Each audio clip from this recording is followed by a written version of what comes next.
ಇದೀಗ ರಾಜ್ಯದ ಇಂದಿರಾ ಕ್ಯಾಂಟೀನ್ ಮತ್ತು ಮಧ್ಯಾಹ್ನದ ಬಿಸಿಯೂಟಕ್ಕೂ ತಟ್ಟಿದ ಎಲ್ಪಿಜಿ ಕೊರತೆ ಎಫೆಕ್ಟು ಕರ್ನಾಟಕದಲ್ಲಿ ಎಲ್ಪಿಜಿ ಪೂರೈಕೆ ಕುರಿತಂತೆ ಆಹಾರ ಸಚಿವ KH ಮುನಿಯಪ್ಪನವರ ಶಾಕಿಂಗ್ ಹೇಳಿಕೆ. ವಿಡಿಯೋನ ಸ್ವಲ್ಪನೂ ಸ್ಕಿಪ್ ಮಾಡಬೇಡಿ. ಸಿಕ್ಕಿದ್ದೇ ಚಾನ್ಸ್ ಎಂದು ಗ್ಯಾಸ್ ವಿಚಾರ ಮುಂದಿಟ್ಟುಕೊಂಡು ಹಗಲು ದೊರಡೆಗಿಳಿದ ಕೆಲ ಬೆಂಗಳೂರಿನ ಹೋಟೆಲ್ಗಳು ಏನಿದು ಮಾಹಿತಿ ಎಂಬುದನ್ನು ಕೂಡ ನೋಡೋಣ. ಮತ್ತೊಂದೆಡೆಯಲ್ಲಿ ಕರ್ನಾಟಕದ ರೈತರಿಗೆ ಮುಖ್ಯವಾದ ಮಾಹಿತಿ. ನಿಮ್ಮ ಬ್ಯಾಂಕ್ ಖಾತೆಗೆ 2,000 ರೂಪಾಯಿ ಕೇಂದ್ರ ಸರ್ಕಾರದ ಹಣ ಬಂದಿಲ್ಲವೆಂದರೆ ಈ ಮಾಹಿತಿ ಪೂರ್ತಿ ನೋಡಿ. ರಾಜ್ಯ ಸರ್ಕಾರದಿಂದ ಮತ್ತೊಂದು ಗುಡ್ ನ್ಯೂಸ್. ರೈತರಿಗೆ 5 ಲಕ್ಷವರೆಗೆ ಶೂನ್ಯ ಬಡ್ಡಿ ದರದಲ್ಲಿ ಸಾಲ ಸೌಲಭ್ಯ ಘೋಷಣೆ. ಯಾವ ರೀತಿ ಅರ್ಜಿ ಸಲ್ಲಿಕೆ ಮಾಡಬೇಕು ನೋಡೋಣ. ಮತ್ತೊಂದೆಡೆಯಲ್ಲಿ ಹಗಲು ರಾತ್ರಿ ದುಡಿಯುವ ಪೊಲೀಸರಿಗೆ ಸಿಗುತ್ತಿಲ್ಲ ವೇತನ. ಪೇದೆಗಳ ಹೊಟ್ಟೆ ಮೇಲೆ ಹೊಡೆದ ಸರ್ಕಾರ. ಏನಿದು ಮಾಹಿತಿ? ಎಲ್ಲ ಮಾಹಿತಿ ಡೀಟೇಲ್ ಆಗಿ ನೋಡೋಕ್ಕಿಂತ ಮೊದಲು ನೀವು ನಮ್ಮ ಚಾನಲ್ಗೆ ಮೊದಲು ಬಾರಿ ಭೇಟಿ ಕೊಡುತ್ತಿದ್ದರೆ ದಯವಿಟ್ಟು ಸಬ್ಸ್ಕ್ರೈಬ್ ಆಗಿ ಪಕ್ಕದಲ್ಲಿ ಕಾಣಿಸೋ ಗಂಟೆ ಒತ್ತಿ. ಇದರಿಂದ ರಾಜ್ಯದ ಮಾಹಿತಿಗಳು ನಿಮಗೆ ಸಿಗುತ್ತವೆ. ವಿಡಿಯೋಗೆ ಲೈಕ್ ಮಾಡಿ ಮತ್ತು ಮಾಹಿತಿ ಪೂರ್ತಿಯಾಗಿ ನೋಡಿ. ಬನ್ನಿ ಸ್ನೇಹಿತರೆ, ಎಲ್ಲ ಮಾಹಿತಿಗಳನ್ನು ಡೀಟೇಲ್ ಆಗಿ ನೋಡೋಣ.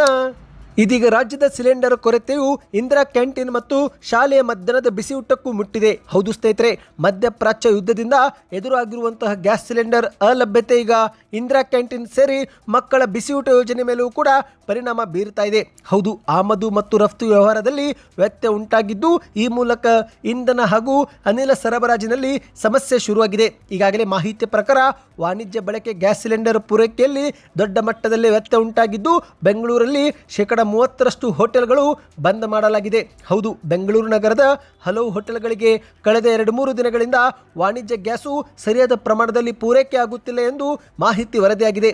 ಇದೇ ಪರಿಸ್ಥಿತಿ ಮುಂದುವರೆದರೆ ಕರ್ನಾಟಕದಲ್ಲಿ ಹೋಟೆಲ್ಗಳನ್ನು ತಾತ್ಕಾಲಿಕವಾಗಿ ಬಂದ್ ಮಾಡುವ ಪರಿಸ್ಥಿತಿಯೂ ಕೂಡ ಎದುರಾಗುವ ಸಾಧ್ಯತೆ ಇದೆ. ಅಂದಹಾಗೆ ರಾಜಧಾನಿ ಬೆಂಗಳೂರಲ್ಲಿ 170ಕ್ಕೂ ಹೆಚ್ಚು ಇಂದಿರಾ ಕ್ಯಾಂಟೀನ್ಗಳು ಕಾರ್ಯನಿರ್ವಹಿಸುತ್ತಿದ್ದು ಈಗ ಈ ಇಂದಿರಾ ಕ್ಯಾಂಟೀನ್ಗಳಿಗೂ ಕೂಡ ಸಿಲಿಂಡರ್ ಕೊರತೆ ಎದುರಾಗಿದೆ. ಮಾಹಿತಿಯ ಪ್ರಕಾರ ಹಲವು ಇಂದಿರಾ ಕ್ಯಾಂಟೀನ್ ಕಿಚನ್ಗಳಲ್ಲಿ ಸಿಲಿಂಡರ್ಗಳು ಖಾಲಿಯಾಗಿದ್ದು ಕೆಲವು ಕಿಚನ್ಗಳಲ್ಲಿ ಮಾತ್ರ 3-4 ದಿನಕ್ಕೆ ಸಾಕಾಗುವಷ್ಟು ಮಾತ್ರ ಗ್ಯಾಸ್ ಇರುವುದಾಗಿ ತಿಳಿದು ಬಂದಿದೆ. ಯುದ್ಧದ ಪರಿಸ್ಥಿತಿ ಹೀಗೇನೆ ಮುಂದುವರೆದರೆ ವಾಣಿಜ್ಯ ಗ್ಯಾಸ್ ದೊರಕುವಲ್ಲಿ ಮತ್ತಷ್ಟು ಸಮಸ್ಯೆ ಉಂಟಾಗುವ ಸಾಧ್ಯತೆ ಇದೆ ಎಂದು ಹೇಳಲಾಗಿದೆ. ಅಂದಹಾಗೆ ಸ್ನೇಹಿತರೆ, ಇದೀಗ ಆಹಾರ ಸಚಿವರಾಗಿರುವ KH ಮುನಿಯಪ್ಪನವರು ಕೂಡ ಈ ಬಗ್ಗೆ ಮಾಹಿತಿ ಕೊಟ್ಟಿದ್ದಾರೆ. ಕರ್ನಾಟಕದಲ್ಲಿ ಜನರಿಗೆ LPG ಪೂರೈಕೆಯಲ್ಲಿ ಯಾವುದೇ ಸಮಸ್ಯೆ ಇಲ್ಲ. ಪ್ರತಿ ಕುಟುಂಬಕ್ಕೆ ತಿಂಗಳಿಗೆ 1 ಸಿಲಿಂಡರ್ ಕೊಡುತ್ತೇವೆ ಎಂದು KH ಮುನಿಯಪ್ಪನವರು ಇಲ್ಲಿ ಮಾಹಿತಿ ಕೊಟ್ಟಿರುವಂಥದ್ದು. ಹೌದು ಸ್ನೇಹಿತರೆ, ಯಾವುದೇ LPG ಕೊರತೆ ಇಲ್ಲ. ಆದರೆ ಗೃಹ ಬಳಕೆ ಗ್ರಾಹಕರಿಗೆ ಸದ್ಯಕ್ಕೆ ನಾವು ಪ್ರತಿ ತಿಂಗಳಿಗೆ 1 ಸಿಲಿಂಡರ್ ಮಾತ್ರ ಕೊಡುತ್ತೇವೆ ಎಂದಿದ್ದಾರೆ. ನಗರ ಪ್ರದೇಶಗಳಿಗೆ ತಿಂಗಳಿಗೆ 1 ಬಾರಿ ಮತ್ತು ಗ್ರಾಮಾಂತರ ಪ್ರದೇಶಗಳಿಗೆ 45 ದಿನಕ್ಕೆ 1 ಬಾರಿ ಗ್ಯಾಸ್ ಸಿಲಿಂಡರ್ ಕೊಡುವ ಬಗ್ಗೆ ಆಹಾರ ಸಚಿವ KH ಮುನಿಯಪ್ಪನವರು ಹೇಳಿಕೆ ಕೊಟ್ಟಿದ್ದಾರೆ. ಸದ್ಯಕ್ಕೆ ಹೋಟೆಲ್ಗಳಿಗೆ ವಾಣಿಜ್ಯ ಸಿಲಿಂಡರ್ ಸರಬರಾಜು ನಿರ್ಬಂಧಿಸಲಾಗಿದೆ. ಆದರೆ ಆಸ್ಪತ್ರೆ, ಹಾಸ್ಟೆಲ್ ಮತ್ತು ಸಾರ್ವಜನಿಕ ಸಂಸ್ಥೆಗಳಿಗೆ ನಾವು ಸಿಲಿಂಡರ್ ಕೊಡುವುದನ್ನು ಮುಂದುವರಿಸುತ್ತೇವೆ. ರಾಜ್ಯಕ್ಕೆ ಪ್ರತಿದಿನ ಸುಮಾರು 3.5 ಲಕ್ಷ ಗೃಹ ಬಳಕೆ ಹಾಗೂ 50,000 ವಾಣಿಜ್ಯ ಸಿಲಿಂಡರ್ ಅಗತ್ಯವಿದೆ. ಆದರೆ ಸದ್ಯಕ್ಕೆ ವಾಣಿಜ್ಯ ಸಿಲಿಂಡರ್ ಕೊರತೆ ಎದುರಾಗಿದೆ. ಇನ್ನು 1 ವಾರ ಹೋಟೆಲ್ಗಳಿಗೆ ಸಿಲಿಂಡರ್ ಸಿಗೋದು ಡೌಟ್ ಎಂದು ಮಾಹಿತಿ ಕೊಟ್ಟಿದ್ದಾರೆ. 1 ವಾರದ ಬಳಿಕ ಮತ್ತೊಮ್ಮೆ ಸಿಲಿಂಡರ್ ಕೊಡುತ್ತೇವೆ ಎಂದು ಕೂಡ ಭರವಸೆ ಕೊಟ್ಟಿದ್ದಾರೆ. ಇನ್ನೀಗ ಮತ್ತೊಂದು ಮಾಹಿತಿ ಬಂದಿದೆ ಸ್ನೇಹಿತರೆ. ಸಿಕ್ಕಿದ್ದೇ ಚಾನ್ಸ್ ಎಂದು ಗ್ಯಾಸ್ ವಿಚಾರವೇ ಇಟ್ಟುಕೊಂಡು ಕೆಲ ಹೋಟೆಲ್ ಮಾಲೀಕರು ಹಗಲು ದೊರಡೆಗೆ ಇಳಿದಿದ್ದಾರೆ. ಹೌದು ಸ್ನೇಹಿತರೆ, ದೇಶದಲ್ಲಿ ಸಿಲಿಂಡರ್ ಕೊರತೆ ವಿಚಾರವನ್ನೇ ಆಧಾರವಾಗಿಟ್ಟುಕೊಂಡು ಬೆಂಗಳೂರಿನಲ್ಲಿ ಕೆಲ ಹೋಟೆಲ್ ಮಾಲೀಕರು ಈ ಒಂದು ಗ್ರಾಹಕರಿಗೆ ಗ್ಯಾಸ್ ಶುಲ್ಕ ಹೆಸರಲ್ಲಿ ಹಗಲು ದೊರಡೆ ಮಾಡುತ್ತಿರುವ ಘಟನೆ ವರದಿಯಾಗಿದೆ. ಹೌದು, ಗ್ರಾಹಕರಿಗೆ ನೀಡುವಂತಹ ಬಿಲ್ನಲ್ಲಿ ಗ್ಯಾಸ್ ಸಪ್ಲೈ ಚಾರ್ಜ್ ಕೂಡ ಹಾಕುತ್ತಿರುವುದು ಬೆಳಕಿಗೆ ಬಂದಿದೆ. ಈ ಕುರಿತಂತೆ ಆಂಧ್ರ ಮಿಲ್ಸ್ ಹೋಟೆಲ್ನಲ್ಲಿ ಗ್ರಾಹಕರಿಂದ ಹಣ ವಸೂಲಿ ಮಾಡಲಾದ ಒಂದು ಸುದ್ದಿ ಭಾರಿ ಸದ್ದು ಮಾಡ್ತಾ ಇದೆ. ಈಗ ನೀವು ಸ್ಕ್ರೀನ್ ಮೇಲೆ ಆ ಒಂದು ಬಿಲ್ ಕೂಡ ನೋಡ್ತಿರ್ಬೋದು ಸ್ನೇಹಿತರೆ. ಈ ಒಂದು ಬಿಲ್ನಲ್ಲಿ ಗ್ಯಾಸ್ ಶುಲ್ಕ ಎಂದು 30 ರೂಪಾಯಿ ವಿಧಿಸಲಾಗಿದೆ. ಬನ್ನಿ ಈಗ ಮತ್ತೊಂದು ಮಾಹಿತಿಗೆ ಹೋಗೋಣ. ನೀವು ಕೂಡ ರೈತರಾಗಿದ್ದರೆ ಮಾರ್ಚ್ 13ಕ್ಕೆ ನಿಮ್ಮ ಬ್ಯಾಂಕ್ ಖಾತೆಗೆ 2,000 ರೂಪಾಯಿ ಜಮಾ ಆಗಿದೆಯಾ? 1 ಬಾರಿ ಬ್ಯಾಂಕ್ ಖಾತೆಯನ್ನು ಚೆಕ್ ಮಾಡಿಕೊಳ್ಳಿ. ಯಾಕಂದ್ರೆ ಕಿಸಾನ್ ಸಮ್ಮಾನ್ ನಿಧಿ ಯೋಜನೆ ಫಲಾನುಭವಿಗಳಿಗೆ ಗುಡ್ ನ್ಯೂಸ್ ಸಿಕ್ಕಿದೆ. 22ನೇ ಕಂತನ್ನು ಪ್ರಧಾನಿ ನರೇಂದ್ರ ಮೋದಿ ಅವರು ದೇಶದ ಕೋಟ್ಯಾಂತರ ರೈತರ ಬ್ಯಾಂಕ್ ಖಾತೆಗಳಿಗೆ ಜಮೆ ಮಾಡಿದ್ದಾರೆ. ಹೌದು ಸ್ನೇಹಿತರೆ, ವೇದಿಕೆ ಮೇಲೆ ಒಂದು ಬಟನ್ ಒತ್ತುವ ಮೂಲಕ ಈ ಬಾರಿ 9,32 ಲಕ್ಷ ರೈತರ ಬ್ಯಾಂಕ್ ಖಾತೆಗೆ ತಲಾ 2,000 ರೂಪಾಯಿಯಂತೆ ಒಟ್ಟು 18,640 ಕೋಟಿ ರೂಪಾಯಿ ಹಣವನ್ನು ಹಾಕಲಾಗಿದೆ. ಅಂದಹಾಗೆ ಸ್ನೇಹಿತರೆ, ಕಳೆದ ಬಾರಿಗಿಂತ ಈ ಬಾರಿ ಫಲಾನುಭವಿಗಳ ಸಂಖ್ಯೆಯಲ್ಲಿ 4 ಲಕ್ಷ ಕಡಿಮೆ ಆಗಿದೆ ಅಂತೆ. ಹೌದು, ಈ KYC ಮಾಡಿಕೊಂಡದೇ ಇರುವರು, ಸರ್ಕಾರಿ ನೌಕರರು, ತೆರಿಗೆ ಪಾವತಿ ಮಾಡುತ್ತಿರುವರು, ಹೀಗೆ ನಾನಾ ಕಾರಣಗಳಿಂದ 4 ಲಕ್ಷಕ್ಕೂ ಅಧಿಕ ಫಲಾನುಭವಿಗಳನ್ನು ಈ ಬಾರಿ ಯೋಜನೆಯಿಂದ ಹೊರಗಿಡಲಾಗಿದೆ. ನಿಮ್ಮ ಬ್ಯಾಂಕ್ ಖಾತೆಗೆ ಸ್ನೇಹಿತರೆ 21ನೇ ಕಂತು ಹಣ ಜಮಾ ಆಗಿದ್ದು 22ನೇ ಕಂತು ಬಂದಿಲ್ಲವೆಂದರೆ 1 ಬಾರಿ ನೀವು ಕಿಸಾನ್ ಸಮ್ಮಾನ್ ಪೋರ್ಟಲ್ಗೆ ಭೇಟಿ ಕೊಟ್ಟು ನಿಮ್ಮ ಅರ್ಜಿಯ ಸ್ಟೇಟಸ್ ಅನ್ನು ಚೆಕ್ ಮಾಡಿಕೊಳ್ಳಿ. ಅಂದಹಾಗೆ ಸ್ನೇಹಿತರೆ, ಈಗಾಗಲೇ ಫಲಾನುಭವಿಗಳ ಪಟ್ಟಿಯನ್ನು ಕೂಡ ಕಿಸಾನ್ ಸಮ್ಮಾನ್ ಪೋರ್ಟಲ್ನಲ್ಲಿ ಬಿಡುಗಡೆ ಮಾಡಲಾಗಿದೆ. ನೀವು ಮನೆಯಲ್ಲಿ ಕುಳಿತು ಕಿಸಾನ್ ಸಮ್ಮಾನ್ ಪೋರ್ಟಲ್ಗೆ ಲಾಗಿನ್ ಆಗಿ ಅಲ್ಲಿ ಫಾರ್ಮರ್ಸ್ ಕಾರ್ನರ್ ಮೇಲೆ ಕ್ಲಿಕ್ ಮಾಡಿದ ನಂತರ ನಿಮ್ಮ ಊರು, ತಾಲೂಕು, ಗ್ರಾಮವನ್ನು ಸೆಲೆಕ್ಟ್ ಮಾಡಿಕೊಳ್ಳಿ. ಅಲ್ಲಿ ಒಂದು ಫಲಾನುಭವಿಗಳ ಪಟ್ಟಿ ಬರುತ್ತೆ. ಅದರಲ್ಲಿ ನಿಮ್ಮ ಹೆಸರು ಇದೆ ಎಂಬುದನ್ನು ನೋಡಿಕೊಳ್ಳಿ. ಒಂದೊಮ್ಮೆ ಹೆಸರು ಇಲ್ಲವೆಂದರೆ ಆಗ ನೀವು ಈ ಒಂದು ಯೋಜನೆಯಿಂದ ಹೊರಗುಳಿದಿದ್ದೀರಾ ಎಂಬ ಒಂದು ಅರ್ಥವಾಗುತ್ತೆ ಸ್ನೇಹಿತರೆ. ಹಾಗಾಗಿ ನೀವು ಕೂಡ ಕಿಸಾನ್ ಸಮ್ಮಾನ್ ನಿಧಿ ಯೋಜನೆ ಫಲಾನುಭವಿಗಳಾಗಿದ್ದರೆ ಕಮೆಂಟ್ನಲ್ಲಿ ಕಿಸಾನ್ ಸಮ್ಮಾನ್ ಎಂದು ಕಮೆಂಟ್ ಮಾಡಿ. ಈ ಬಗ್ಗೆ ಇನ್ನಷ್ಟು ಮಾಹಿತಿ ತಂದು ಕೊಡುತ್ತೇವೆ. ಈಗ ರಾಜ್ಯದ ರೈತರಿಗೂ ಕೂಡ ಒಂದು ಗುಡ್ ನ್ಯೂಸ್ ಬಂದಿದೆ. ಹೌದು ಸ್ನೇಹಿತರೆ, 5 ಲಕ್ಷವರೆಗೆ ಶೂನ್ಯ ಬಡ್ಡಿ ದರದಲ್ಲಿ ಸಾಲ ಕೊಡಲು ಸರ್ಕಾರ ಮುಂದಾಗಿದೆ.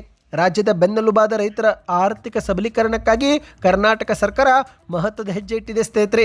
ಈ ಒಂದು ಹಿಂದೆ ಇದ್ದಂಥ 3 ಲಕ್ಷ ಶೂನ್ಯ ಬಡ್ಡಿ ಸಾಲದ ಮಿತಿಯನ್ನು 5 ಲಕ್ಷ ರೂಪಾಯಿವರೆಗೆ ಈ ಬಾರಿ ಏರಿಕೆ ಮಾಡಲಾಗಿದೆ. ಈ ಮೂಲಕ ರೈತರು ಕೂಡ ಸಾಲವನ್ನು ಈಗ ಪಡೆದುಕೊಳ್ಳಬಹುದು. ಹೌದು, ಈ ಒಂದು ಹಿಂದೆ ಶೂನ್ಯ ಬಡ್ಡಿ ದರ ಸಾಲ 3 ಲಕ್ಷ ಇತ್ತು. ಈಗ ಅದನ್ನು 5 ಲಕ್ಷವರೆಗೆ ಏರಿಕೆ ಮಾಡಲಾಗಿದೆ. ಹೌದು ಸ್ನೇಹಿತರೆ, ಅಲ್ಪಾವಧಿ ಸಾಲವನ್ನು ಏರಿಕೆ ಮಾಡಲಾಗಿದೆ. ಇನ್ನು ಮಧ್ಯಮ ಮತ್ತು ದೀರ್ಘಾವಧಿ ಸಾಲ ಈ ಒಂದು ಹಿಂದೆ 10 ಲಕ್ಷ ಇತ್ತು.